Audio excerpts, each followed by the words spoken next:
You know, the same reason as we're not programmed that way. I mean, we're asked not to do it, and there's social conventions not to do it, but nobody instructs us, nobody programs us not to do it. And a lot of us do it. So, also, I mean, I think what you're kind of asking is like, is she bad? You know, has she done something wrong?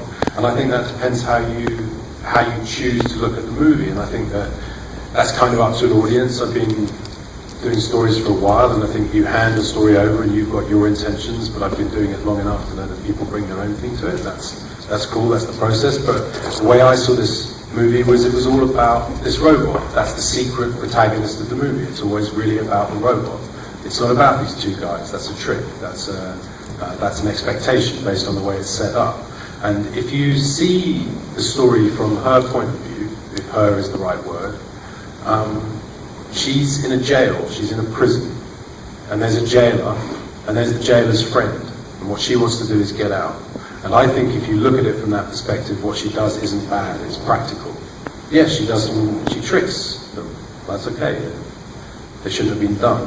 And I'm kind of on the side of the machine, and I don't really think, in many respects, she did something bad. If you arrived in life in this place with a desire to get out, I think actually her actions are quite legitimate. I haven't thought about that. But so if I'm attacked by an AI, I don't know. Ryan, I don't know. I don't know idea. Outsmart, yeah. Switch it off. I kind of. Right, so I'm going to try past what's behind the question. Is it AIs are scary? Should we be scared of them? And there's a lot of people who say we should. Some smart people, smarter than me, Elon Musk and Stephen Hawking. Again, I understand that. You know, this film draws parallels with nuclear power and Oppenheimer and Manhattan. It's similar. There's a latent danger in nuclear power. There's a latent danger in AI. I think, again, it depends how you frame it. One version of this story is Frankenstein. And the Frankenstein story is a cautionary tale. And it's really a religious cautionary tale. It's saying, man, don't mess with God's creationary work. It's the wrong thing to do. And I frame this differently in my mind. It's an act of parenthood. We create new consciousnesses on this planet the whole time. Everyone in this room, everyone on the planet is a product of other people having created this consciousness.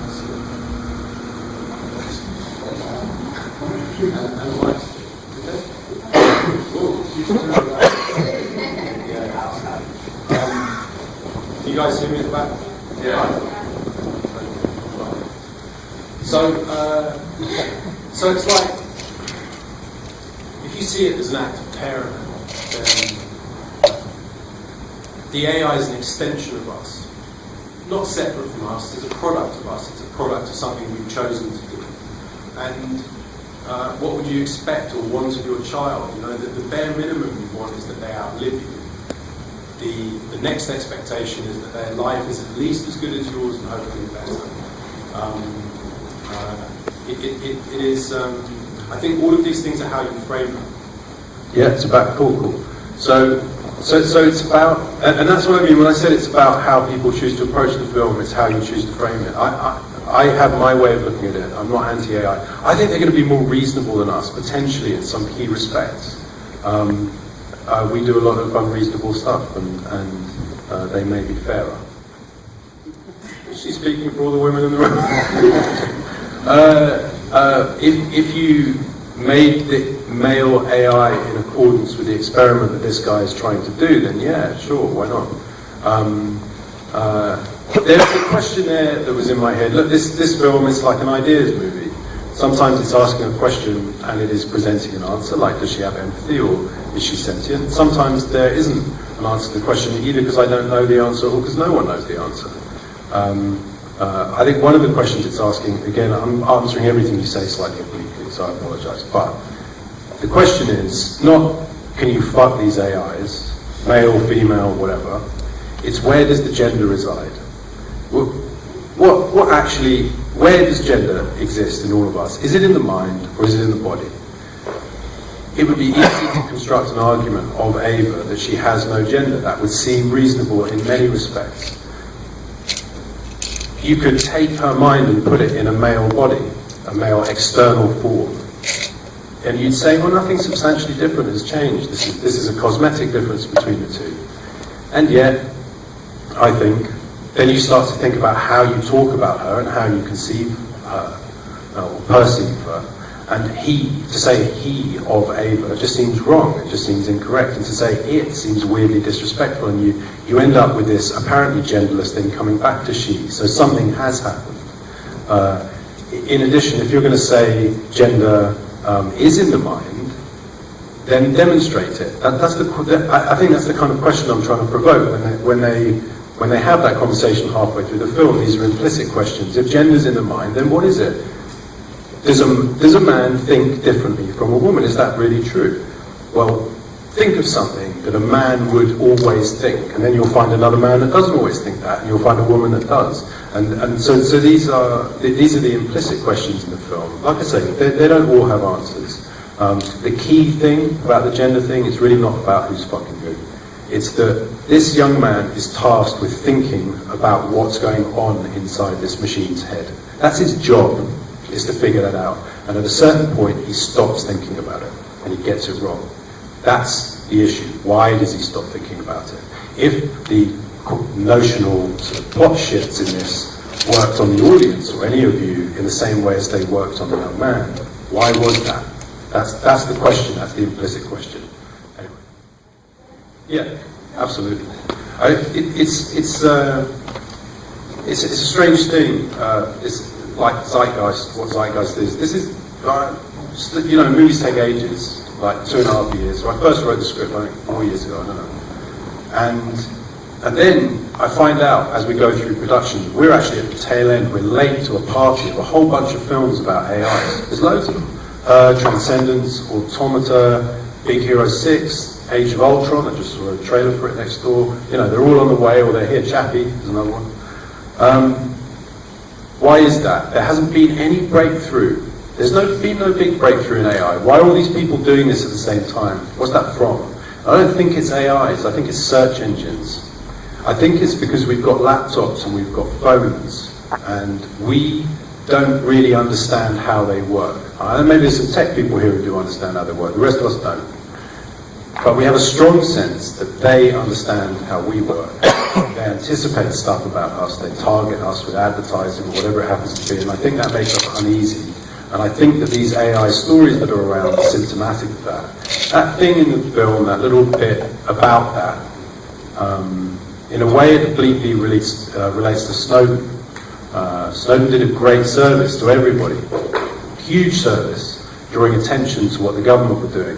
But if people get sufficiently pissed off, they can vote out the government. That is within the power of an electorate. Theoretically, in capitalist terms, consumers have a power with tech companies, but we don't really. Because that means not having a mobile phone, not having a tablet, not having a computer, not having a credit card, not having a television. There is something in me that is worried about that. I actually like the big tech companies because I think they're kind of like NASA in the 60s. They're the people going to the moon. Right? That's great. I want them to go to the moon. But I'm also scared of them because they've got so much power. And we tend not to cope with a lot of power well. So yeah, that's all in there, I guess. He wasn't exactly modelled after an exec. He was modelled after more like the companies in some respect. All that dude bro stuff, I sometimes feel that's what they're doing to me, a little bit. I don't want to generalise, but there's a little bit like, we're all buddies, dude, come on, dude, While it's rifling through my wallet and my address book, and it's misleading, it's a mixed message. I don't want to sound paranoid about the tech companies. I do really, I think they're great. I really think they're great. But I think it's like it's correct to be ambivalent about them. Because anything which is that powerful and that unmarshalled, you have to be suspicious of, not even for what we know they're doing, or don't know they're doing, but for what they might do. It's just like something like that. So anyway, no individual, just more like a kind of vibe. Who's a tech person? I'm not going to get you. Well, one of the great pleasures of working on this film was contacting and talking and discussing with people who are at the edge of AI research, and I don't think we're very close at all. I think there's really huge, I mean, it depends what you're talking about. General AIs, yes, we're getting closer. Sentient machines, it's another whole ballpark. And it's a little bit like, to me in my mind, it's similar to a cure for cancer. You can make progress and get forward, but sometimes getting forward, it highlights that the goal has receded by complexity. And I know, there's that guy, what's he called, Ray Kurzweil, makes a sort of quantified predictions, 20 years will be here. I don't know how you can do that. I mean, he's a smart guy, maybe he's right. As far as I can tell, because what the fuck do I know, talking to the people who are as close to knowing as I can encounter, it's something that may or may not happen, and it will probably take a while. Yeah, no, I mean, you're completely right. I mean, there's two aspects. I mean, apart from the fact it was configured quite a long time ago, it was phrased a long time ago, it's primarily a test to see if you can pass the Turing test. It doesn't carry implicit information about certainly sentience, but even potentially intelligence. And you could game it, but it's also incredibly difficult to pass. So in that respect, it's a really good test. It's just not a test of what it's perceived to be a test of, typically.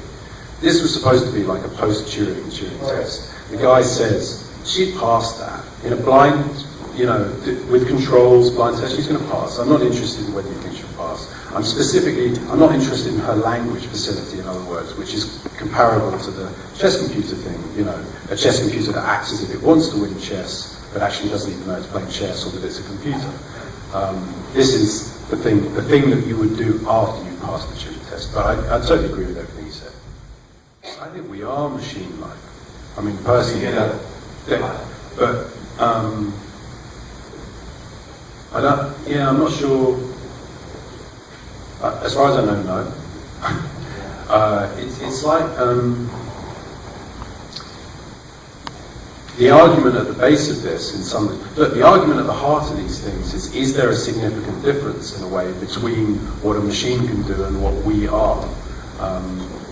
I think sometimes, personally, how I see this is we kind of dignify our consciousness. We slightly make it metaphysical and we deify it in a strange kind of way because it's so mysterious to us.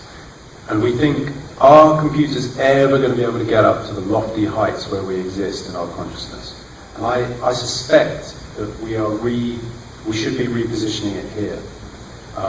And we overstate us in some respects. That's probably the opposite of what you want to hear. No, but do you think that our sort of machine-like quality predates the technology that we were? I do. Yeah, I think it's. I suspect all our human aspects are. I mean, I'm kind of into evolution. That's how I think we got here, and I can see how interactions, consciousness arises from needing to interact in a meaningful and helpful way with other sentient things, essentially. Language develops, and as these things get more sophisticated, consciousness becomes more useful, and things that have higher consciousness succeed better. And actually, also the other thing, I heard someone talk about consciousness the other day, and they were saying, one day it's possible that elephants will become sentient. Now that's a really good example of how we misunderstand sentience. Elephants are already fucking sentient. If you put a dog in front of a mirror, it recognizes its own reflection. It's self-aware. It knows it's not looking at another dog. So I put us on that spectrum in some respects. Yeah, there's two parts. One is film audiences are literate. I kind of assume everyone who's seen this has seen Blade Runner. Sure. So they're going to be imagining to themselves, it's not her, it's him. Right. He's the robot. So it's kind of nudging people towards that. Right. What that is. There is something directly related to what that gentleman said and what you're asking. It's to do with how. Here's the thing, okay? If you ask of a machine, someone asks of you, test that machine's consciousness, tell me if it's conscious or not. It turns out to be a very difficult thing to do, because it could act convincingly that it's conscious, but that wouldn't tell you that it is. And once you know that, it actually becomes true of us. This directly relates to what you were saying. You don't know I'm conscious. You think I'm probably conscious. You're not really questioning it. But you believe you are conscious, and because I'm like you, I'm another human, you assume I've got it. But I'm not doing anything that empirically demonstrates that I am conscious, right? It's an act of faith. Weirdly, it turns out to be a massive act of faith. Now, once you know that, you figured that out about the machine, and now you can figure it out about the other person. Weirdly, you can then ask it of yourself. That's where the diminished sense of consciousness comes into it. The things that I believe are special about me, the things I'm feeling, whatever it is, love, fear, and then you think about electrochemical floods in your brain, and the things we've been taught, and the things we've been born with, and our behavior patterns, and suddenly it gets more and more diminished, and to the point that you can think something along the lines of, am I kind of like a complicated plant that thinks it's a human, you know? And it's not such an unreasonable question. So cut your arm open and have a look. It may or may not. That could be the case. I'm not on Twitter. I've never been on Facebook. I'm not really too sort of genned up about that stuff. From the outside looking in, it looks like it's a way people communicate, but maybe in a limited way. In a way I don't really know. The thing about Nathan is we're social animals, and our behavior is incredibly modified by people around us. And when we're removed from modification, our behavior gets very eccentric very fast. I think of it like a kid holding onto a balloon and they let it go and it just, whoop, it's gone.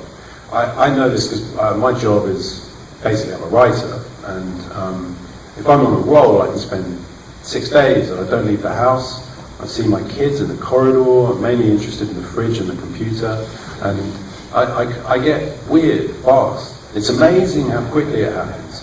And I think, if anyone's read Heart of Darkness or seen Apocalypse Now, he's a bit like this character Kurtz. He spent too much time upriver.